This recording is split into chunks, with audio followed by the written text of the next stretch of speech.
Zohran Mamdani সর্বপ্রথম মুসলিম ব্যক্তি হিসেবে নিউ ইয়র্ক সিটির মেয়র নির্বাচিত হয়েছেন। একজন মুসলিম নিউ ইয়র্ক শহরের মেয়র পদপ্রার্থী হওয়াটাই একটি বিশাল সংবাদ। সেখানে মেয়র পদে নির্বাচিত হওয়াটা অবিশ্বাস্য।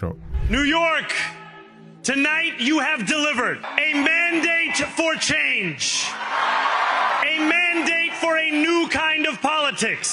তরুণ নেতা জোহরান মামদানি এই নির্বাচনী প্রক্রিয়ার প্রথম থেকেই শুধু নিউ ইয়র্ক বা যুক্তরাষ্ট্রেই নয়, সমগ্র বিশ্বেই আলোচনার কেন্দ্রবিন্দুতে পরিণত হয়েছিলেন। জোহরান মামদানি প্রথম শুধু মুসলিমই নন, বরং দক্ষিণ এশিয়ান বংশোদ্ভূত এবং আফ্রিকায় জন্মগ্রহণ করা নিউ ইয়র্কের প্রথম মেয়র। শুধু তাই নয়, জোহরান মামদানিকে আটকানোর জন্য একাধিক বিলিয়নিয়ার প্রতিপক্ষ ছিল, যারা লক্ষ কোটি ডলার খরচ করেও মামদানির বিজয় ঠেকাতে পারেনি। মামদানি তার নির্বাচনী প্রচারণায় নিউ ইয়র্কের বাড়ি ভাড়া কমানো সহ সামগ্রিক জীবনযাত্রার ব্যয় কমানোর প্রতিশ্রুতি দিয়েছিল।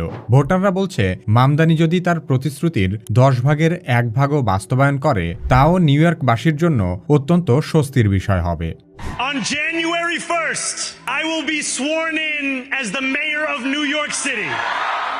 নিয়ম অনুযায়ী আগামী 1 জানুয়ারি জোহরান মামদানি নিউ ইয়র্কের মেয়র হিসেবে